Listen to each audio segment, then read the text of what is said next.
연결되고 있습니다.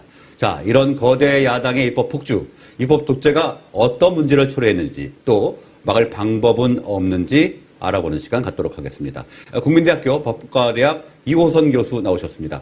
어서 오십시오. 네, 안녕하세요. 네, 안녕하십니까. 자, 교수님께서는 민주당의 입법 독재에 대해서 전 세계에서 유례를 찾아볼 수 없는 야만 입법이다 이렇게 말씀을 해주셨는데, 자, 이렇게 생각하시는 이유 어디에 있다고 봐야 될까요? 사실 우리가 입법부가 독재를 한다라고 하는 것은 좀 생소한 말입니다. 네, 사실 좀 논리에 맞지 않지 않습니까? 네, 그렇습니다.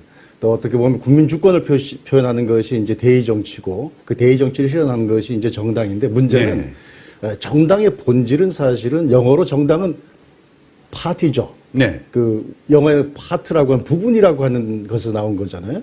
그래서 사실 정당은 본질적으로는 전체를 대변하기보다는 어느 정도까지는 정파적인 이익을 반영할 수밖에 없습니다. 그러나 그것이 그렇죠. 네. 사당화가 너무 심하게 되고 그 사당화된 사익을 추구함에 있어서 의석을 가지고 국회에서 정해놓은 여러 가지 절차를 무시하고 일방적으로 결정을 하고 그걸 처리를 한다.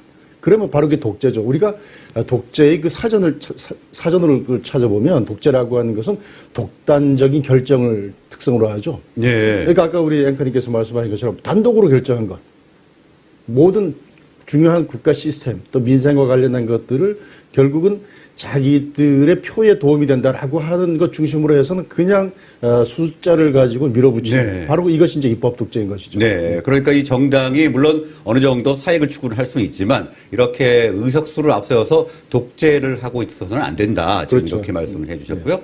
자, 민주당은 지금도 의석수를 앞세워서 헌법에 반하는 법안들을 계속 쏟아내고 있습니다. 자, 어떤 것들이 있는지 한번 소개를 좀 해주실까요? 뭐 우리가 잘 아는 사실 뭐 공수처법이라든지 검수완박법 이런 사실 다 위헌적인 것들이고요. 또 그 후에도 지금 보면은 예컨대 민주당의 30의원이 무슨 그 조약 체결 절차 법안이라고 하는 것을 그 대표 발의를 했어요. 네, 조약 체결이요? 네. 이게 다른 국가들하고 조약을 체결할 때 그걸 사전에 무슨 공청회를 하고 국민들의 소리를 듣고 뭐 이렇게 또 사전에 국회에 그걸 보고하도록 하는. 사실 국내 뭐 법안 만들듯이요. 그렇죠. 네. 아니 국가 간의 외교 관계라고 하는 것은 여러 가지 다양하게 사실은 뭐 공표되면 이제 그때까지는 공표되면 이제 공표되는 것이지만 그 절차 그 사전 단계에 있어서는 좀 은밀하게 좀 이렇게 좀 진행되는 부분도 있지 않겠습니까? 그렇죠. 또 알려져서 국익에 좋을 것도 없는 것들도 있고. 그런데 이것을 아예 조약 자체를 뭐 국회 보고를 해야 된다든지 또 민주당의 최기상 의원이라고 판사 출신 의원이 있죠. 지금 우리 헌법상 이제 대법원장 임명권은 대통령에게 있는데 이것을 대법관 추천위원회에서 대법원장 후보자를 뭐 추천하러 해서 결국 헌법상에 있는 대통령 대법원장도 추천제로 하자. 네, 그렇게 결국 자기 수장을 자기들이 이렇게 이제 추천해서 하자라고 하는 그런 법안을 판사 출신인 의원이 그렇게 그런 법안을 냈어요. 그리고 또 이제 뭐 우리가 잘 아는 위장 탈당했던 그 민영배 의원 있지 않습니까? 그 민영배 의원 같은 경우에는 이 감사원의 감사 보고를 대통령이 보고를 받지 못하도록 하는 그런 또 감사원법 개정안을 또 냈단 말이에요. 네. 그러면 감사원은 어디다가 보고를 해야 되나요? 글쎄 그러게 말입니다. 그래서 이게 도대체 상식적으로도 이해할 수 없는 법안들을 그렇습니다. 의석수가 많다고 생각하니까 막 이제 밀어붙이는 거죠. 네. 자, 최근 1년 동안 정부가 국회에 제출한 법안은 모두 133건이라고 합니다. 근데 이 중에 국회 문턱을 넘은 건 20건에 불과하다고 하는데, 자, 그나마 통과된 법안도 아주 뭐 미미한 조항 변경이나 또 뭐 윤석열 정부의 핵심 정책을 반영한 법안은 아니라고 합니다. 이게 다 민주당이 반대를 해서 이렇게 된 것 같은데, 요건 어떻게 좀 봐야 될까요? 사실 우리가 그 정권 교체를 했다라면 우리가 선거를 통해서 이제 공약을 내세우고 국민들이 이제 이러한 정책을 내세운 그런 후보자를 선택을 정권 교체한 거 아닙니까? 근데 우리가 법치주의니까 모든 정책은 결국 법률을 통해서만 이제 가능한 거죠. 그렇죠. 아무리 집행하고 싶어도. 그러니까 지금 말씀하신 것처럼 이 절대적으로 지금 통과 못 되고 있는 법률들이 정부 법률안이란 말이에요. 우리가 이제 그 입법을 크게 두 가지로 보면 의원 입법과 정부 입법이 있습니다. 그 의원 입법은 아까 우리가 처음 말씀드린 것처럼 사실은 그 말도 안 되고 전체 법 체계에도 어긋나는 그런 엉터리 법들을 많이 만들어낼 수가 있는데 정부 법안은 사실은 아주 신중하게 꼭 필요한 법안들만 내는 거죠. 그렇죠. 관료들이 그렇게 아주 정치하게 만들어내는 것이죠. 그래서 정부 법안이 통과되지 않는 경우는 거의 없습니다. 사실 의원들도 자기들의 법안을 통과시키려고 그러면 그 정부에다가 줘가지고 이렇게 만들어낸다든지 뭐 이런 식으로 해서 예. 이제 하는 경우가 많이 있거든요. 근데 지금 통과되지 않은 이런 법들은 어떻게 보면 말씀하신 것처럼 이제 핵심적인 정책을 집행하는 것들을 다 이제 통과를 안 시키고 있는 것이죠. 예. 네. 그러니까 뭐 일단 정부에서 윤석열 정부가 정권이 교체가 됐지만 이 민주당이 다수인 국회에서 이 정부 안을 통과시켜주지 않는 거군요. 그렇죠. 그러니까 막 정권 교체가 저는 한 반쯤밖에 되지 네. 않았다 이렇게 봅니다. 아직 완벽하게 되지는 않은 것 같네요. 예, 예. 네. 그래서 뭐 내년 총선을 지금 여당과 정부에서는 그 기회로 한번 삼아야겠다 이렇게 지금 노력하고 있는 것 같은데 자 민주당이 이러는 이유를 보면은 방금 전에 말씀을 드린 대로 내년 총선에 대한 좀 이유가 좀 있는 것 같습니다. 아무래도 그렇죠. 예. 국민들이 불만을 갖고 민주당을 찍게끔 하려고 지금 이렇게 법안도 통과시키지 않고 그러고 있는데 자 이 부분은 어떻게 판단하시나요? 계속해서 이제 그 민주당 쪽에서는 이제 이 정부가 무능하다, 그 무능 프레임, 예. 또 아주 구태의연한 무슨 이제 반일 그런 걸 가지고 이제 표를 얻으려고 이제 그러지 뭐 않습니까? 검사 정권이다 뭐 이런 식으로 예, 그렇습니다. 예. 그래서 사실 말씀드린 것처럼 어떤 정책이라도 결국은 법률을 통해서 나와서 그때 이제 비로소 할 수 있는 것인데 그 앞 단계에서 막아버리고 나서 국민들에게는 그 결과를 가지고 정권 교체했더니 뭐 별거 없더라. 네. 이거 뭐 지금 뭐 제대로 하지 못한 이제 이걸 이제 내년 총선에 써먹으려고 그런 것이죠. 예. 근데 제가 볼 때 이미 우리 국민들이 그 과거 이제 문재인 정권 이렇게 쭉 거치면서 이 사람들이 노리는 그 정치적인 노림수 뭐 이런 것들이 어느 정도 다 학습이 된 것 같아요. 다 알고 계시는 것 같아요. 예, 그래서 야 이거는 오히려 내년 총선은 이 뭐 정권 심판이 아니라 이거는 입법 독재 심판이다.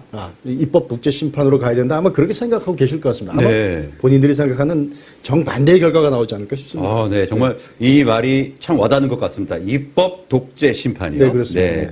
자, 그리고, 민주당에서는 하루가 멀다 하고 지금 부패 혐의 국회의원들이 쏟아져 나오고 있습니다. 네. 자, 문재인 전 대통령 정권 말미에 무리하게 검수완박법을 처리하지 않았습니까? 네. 이게 자신들의 범죄를 좀 감추기 위한 거였다. 사실 이런 의견도 나왔는데 지금 보니까 이 부분이 좀 설득력이 있는 것 같아요. 예, 그렇죠. 사실 이건 이미 그 안에서 나왔던 얘기입니다. 지금 탈당해서 무소속으로 있죠. 양양자 의원님. 네. 그 얼마 전에 신당도 창당을 했고요. 네, 양양자 의원한테 그 검수완박 이제 법안을 밀어붙일 때 당신이 협조해라. 네. 그러면서 이제 민주당의 어떤 그 인사가 뭐 이거 안 하면 청와대에 있는 사람 한 20명 정도가 감옥 간다. 뭐 그렇게 하지 않습니까? 양양자 의원이 아주 공개적으로 그렇게 예. 그 얘기를 해서 지금 사실 어떻게 보면 검수완박이라고 하는 것은 국가의 수사 기능이 제일 잘 된 데가 검찰이에요, 검사. 어떻게 보면 국가의 중요한 자산이죠. 뭐 시스템이 그동안 갖춰왔지 않습니까? 예, 그걸 좀 완전히 무력화하고 좀 망가뜨린 거예요. 예. 사실 우리가 눈에 보이지 않아서 그렇지 그 망가뜨린 결과로 피해는 누가 보느냐? 국민들이 보는 거죠. 그렇죠. 예, 그래서 전에는 이렇게 보시면 됩니다. 그러니까 경찰은 예컨대 옛날에는 강력범죄 같은 지 않습니까? 우리가 이제 피를 흘리는 범죄가 있고 예. 국민들의 피를 말리는 범죄가 있어요. 피를 말리는 네. 범죄는 뭐 사기라든지 횡령이라든지 배임이라든지 경제범죄죠. 아, 피가 마르죠. 피가 마른 네. 피해자들은 예, 화이트 칼라 이제 크라임인데. 자, 그러면 과거에는 경찰들이 그래도 피를 흘리는 강력범죄 강도니 절도니 살인 이런 거 잘했단 말이에요. 그거 원래 이제 경찰이 하는 것이고. 예. 검찰은 피를 말리는 범죄인데 그걸 다 뺏어 가지고 경찰에 주니까 경찰은 피 말리는 범죄에 대한 수사 경험도 없고 그 인력까지 오히려 과거에 피 흘리는 범죄, 강력범죄도 오히려 늦어지는 거 아니에요. 네. 전체적으로 범죄자들만 살판하는 그런 사회가 된 거죠. 네. 인력이 굉장히 부족할 것 같은데요. 네네.